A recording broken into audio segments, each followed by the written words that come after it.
வேலுண்டு வினையில்லை, மயிலுண்டு பயமில்லை. சர்வம் கிருஷ்ணார்ப்பணம். இந்த திசாபுத்திகளினுடைய பொதுவான தன்மைகளை பற்றி பார்க்கலாம்.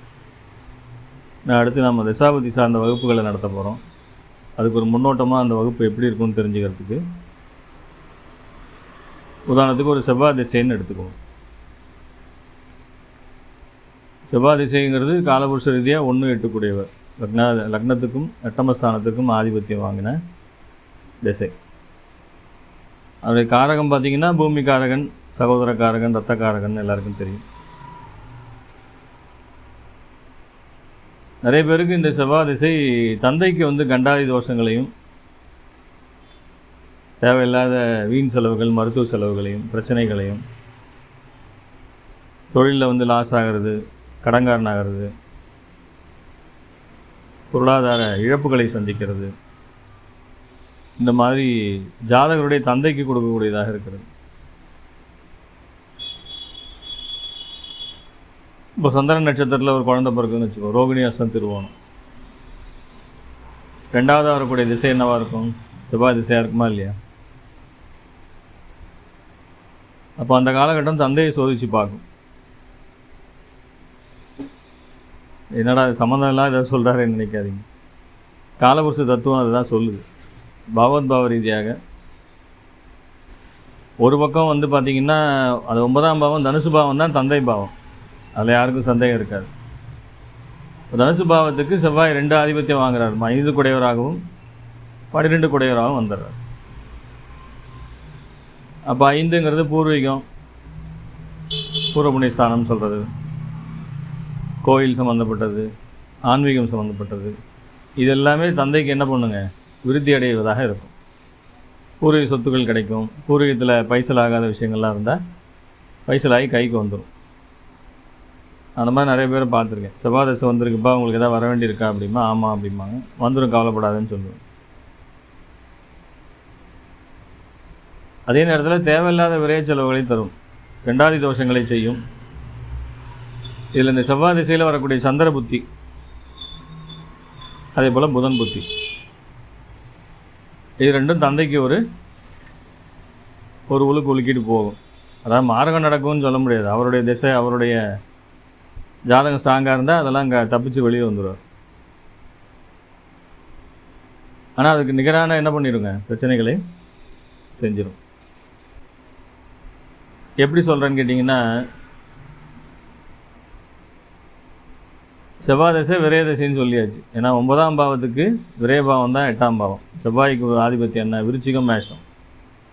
மேஷங்கிறது 5ஆம் வீடாக போகுது. அதே போல் விருச்சிகங்கிறது 12ஆம் பாவமாக போயிடுது, விரைய பாவமாக போயிடுது.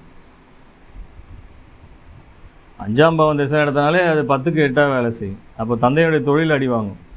அங்கே தான் இங்கே விரயங்களை செய்யும். தொழில் அடி வாங்கினா தான் இங்கே என்ன பண்ணுங்க, தேவையில்லாத விரைய செலவுகளையும் பிரச்சனைகளையும் செஞ்சுக்கிட்டு இருக்கும். இதில் சந்திரன் அட்டமாதிபதி. யாருக்கு அட்டமாதிபதி? தந்தைக்கு அட்டமாதிபதி. அப்போ செவ்வாய் திசையில் சந்திர புத்தி என்ன பண்ணுங்க, விரையாதிபதியின் திசையில் அட்டமாதிபதி புத்தி என்ன பண்ணணும், நீங்களே கணக்கு போட்டுக்கோங்க. ஸோ இப்படி நாம் கணக்கு போட்டு எடுக்கணும். சும்மா செவ்வாய் திசைன்னா ஏதோ ஒன்றுன்னு சொல்லிகிட்டு இருக்கக்கூடாது. நீங்கள் 12 லக்னத்தில் எந்த லக்னமாக வேணால் இருங்க. ஆனால் செவ்வாய் திசை வந்தால் தந்தையை ஒரு உழுக்குளிக்காமல் போகாது, தந்தை தொழிலில் கை வைக்காமல் போகாது, அவருக்கு பிரச்சனையை தராமல் போகாது. 12 ராசிகளிலே நீங்கள் எந்த லக்னத்தில் பிறந்தவராக இருந்தாலும் இந்த பிரச்சனையை அது செய்துவிட்டு தான் போகிறது என்கிறது இங்கே ஒரு கணக்காக இருக்குங்க. ஆக இந்த செவ்வாய் திசையினுடைய பிரச்சனைகள் இந்த மாதிரிலாம் போயிட்டுருக்குதுங்க.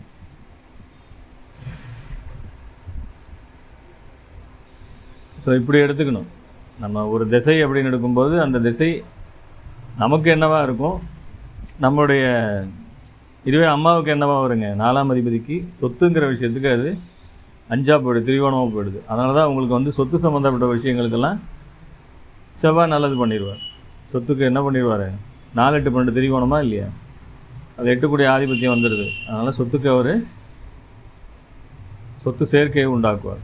வீடு கட்டவே முடியல, இடம் வாங்கவே முடியலன்றவங்களாம் என்ன பண்ணிடுவாங்க, செவ்வாய் தசை வரும்போது அது குறிப்பாக சுயச்சாரம் வாங்கியிருந்தாலும் சந்திரன் சுக்கிரன் சாரம் வாங்கியிருந்தாலும் கண்டிப்பாக அந்த இடத்துல சொத்து சேர்க்கையை செய்துவிட்டு போகும்.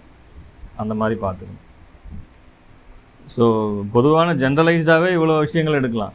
பொதுவாக செவ்வாய் திசைன்ற அந்த ஒத்த வார்த்தைக்கே என்ன பண்ணலாங்க, இவ்வளோ விஷயங்களை எடுக்கலாங்கிறத நம்ம முதல்ல தெரிஞ்சுக்கணுங்க. அதுக்கப்புறம் தான் அவர் என்ன சாரம் வாங்கியிருக்காரு, எங்கே இருக்கார், சாரநாதனுடைய வலிமை எப்படி இருக்குங்கிறதெல்லாம் அதுக்கப்புறம் தான். ஜென்ரலைஸ்டான விஷயமே இவ்வளோ இருக்குங்க. அப்போ உங்கள் லக்னத்துக்கு என்ன ஆதிபத்தியங்கிறது அப்புறம் வேலை செய்யும். பொதுவாக நான் பார்த்தவர்களையும் செவ்வாய் திசை தந்தையை ஒரு உழுக்குழுக்காமல் போகிறதில்லைங்க. அதனால் செவ்வாய் திசை வந்துருச்சுன்னு சொல்லி நாம் என்ன பண்ணக்கூடாதுங்க, அப்படி இருக்கும் இப்படி இருக்கும்லாம் சொல்லக்கூடாது. செவ்வாய் திசைக்கு ஒவ்வொரு காரக உறவுக்கும் அந்த பாவம் என்பது இன்னொரு பாவத்துக்கு என்னவாக வருகிறதுங்கிறது தான் அடிப்படை. அதான் பாவோத்பாவம். அதை இந்த 12 பாவங்களுக்கும் இந்த வகுப்பில் நாம் சிறப்பாக எடுத்து சொல்ல இருக்கிறோம். ஒவ்வொரு திசையும் என்ன பண்ண போகிறோம், அலசி ஆராய போகிறோம். ஸோ இதே மாதிரி தான் சந்திர திசையில் வரக்கூடிய செவ்வாய் புத்தி, புதன் திசையில் வரக்கூடிய சந்திர புத்தி அல்லது செவ்வாய் புத்தி. புதன் திசையை எடுக்கிறோம் 9ஆம் பாவத்துக்கு கர்மஸ்தானம் 10ஆம் இடம்.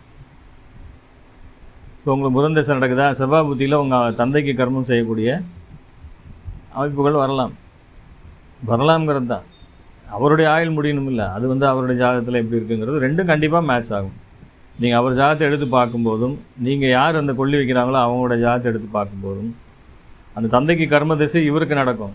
தந்தைக்கு ஆயுள் கண்டங்கிறது அவருடைய திசா புத்தியில் இருக்கும். ரெண்டுமே மேட்ச் ஆனால் தான் அது குடும்ப ஜாதகம்.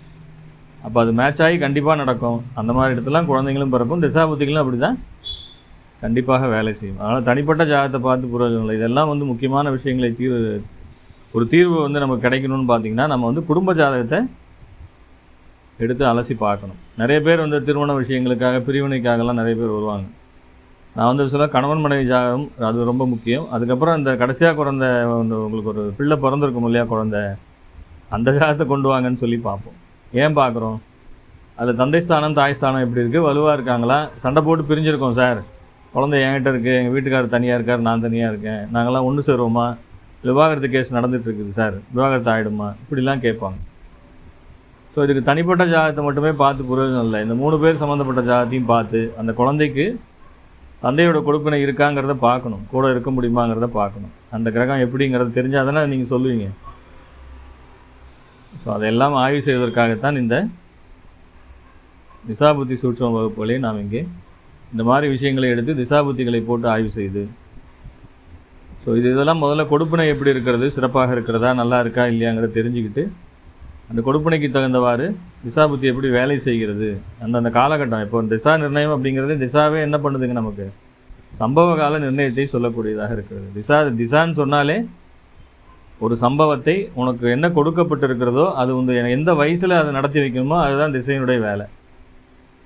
எல்லாருக்கும் தான் தந்தை இறக்குறாங்க, எல்லாருக்கும் தான் தாய் இறக்குறாங்க, எல்லாருக்கும் தான் கல்யாணம் ஆகுது, எல்லாருக்கும் குழந்தை பிறக்குது. ஆனால் காலகட்டங்கள் மாறுதா இல்லையா, எல்லாருக்கும் ஒரே வயசில் நடக்குதானா இல்லை. கல்யாணமே ஆகாதுங்கிற கொடுப்பினை இருக்கிற ஜாதகத்தை வச்சுக்கிட்டு நீங்கள் என்ன தான் திசை வந்தாலும் என்ன நடக்காதுங்க, ஆகாது. குழந்தையே பிறக்காதுங்கிற ஜாதகத்தை எடுத்து வச்சுக்கிட்டு நீங்கள் என்ன தான் திசாபுத்தி வந்தாலும் என்ன ஆகாதுங்க, குழந்தை. ஸோ அந்த மாதிரி முதல்ல கொடுப்பினையை செக் பண்ணணும். என்ன இவர் இவருடைய பிரம்மா இவருடைய விதிக்கு என்ன கொடுத்துருக்காரு, இவர் தலையில் என்ன எழுதி அனுப்பியிருக்காரு, கொடுப்பினை எப்படி இருக்குது, ஜாதகத்தில் கிரகநிலைகள் எப்படி இருக்கிறது, எந்த விஷயத்தை ஜாதகர் ஆண்டவன் எல்லாருக்கும் ஒரு மைனஸ் வச்சு தாங்க அனுப்புகிறான். பணத்தை கொடுத்தா இதை உறவுமுறைகளை கை வச்சுருவான், உறவுமுறைகளை கொடுத்தா பணத்தில் கை வச்சுருவான், இல்லைனா கடன் காட்சி, நோய், ஆரோக்கியங்கிற பிரச்சனையை கொண்டாந்து கொடுத்துருவான். கோடிக்கணக்காக சொத்து இருக்கும், டாக்டர்கிட்ட போனால் உனக்கு அந்த நோய் இருக்குது, இந்த நோய் இருக்குது, அதை சாப்பிடாது இதை சாப்பிடாதுன்றவார். எல்லாம் நல்லா சாப்பிடணும்னு நினைக்கிறவனுக்கு என்ன இருக்காதுங்க, வருமானம் இருக்காது. அதெல்லாம் அவன் ஏதோ இருக்கிறத பழசை வாங்கி சாப்பிட்டுட்டு அவன் போயிட்டுருப்பான். ஸோ இந்த மாதிரி ஆண்டவன் ஒவ்வொருத்தருக்கும் ஒரு கொடுப்பினை எழுதி தான் தலையில் பிரம்மா எழுதி தான் அனுப்புகிறார். ஸோ அது என்னங்கிறது தெரிஞ்சுக்கிறது.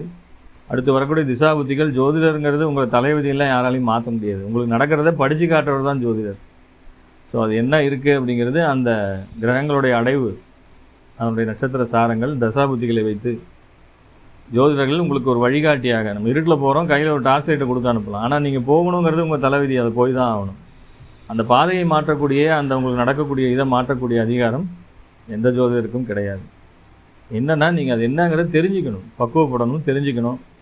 ஸோ அடுத்தடுத்து இப்படிலாம் இருக்குது, இந்த மாதிரி சோதனையான காலகட்டங்கள் இருக்குது. திருமணத்தப்போ வரக்கூடிய ஒரு சில தசாபுத்திகள் நடக்கும்போது திருமணம் வைக்கக்கூடாதுங்க. அதை வச்சு நின்று போய் நிறைய மனக்கஷ்டங்களை சந்திப்பவர்களை நாம் நிறைய பார்த்து கொண்டு இருக்கிறோம். ஸோ இப்படி வரக்கூடிய இந்த வகுப்பிலே அந்தந்த காலகட்டத்துக்கு உகந்தது எது, அந்தந்த சரியாக செய்ய வேண்டிய விஷயங்கள் என்ன, ஆண் பெண்ணுக்கு வரக்கூடாத திருமண சமயத்திலே வரக்கூடாத திசாபுத்திகள் என்ன அப்படிங்கிறதெல்லாம் ஒன்றுக்கு ஒன்று பகையாக எப்படி போகுதுங்கிறது எல்லாமே இந்த திசாபுத்தி சூட்சம்ங்கிற வகுப்புலேயே நாம் எடுக்க இருக்கிறோம். கிட்டத்தட்ட ஒரு 15-20 வகுப்புகள், ஒரு மாத வகுப்பு இது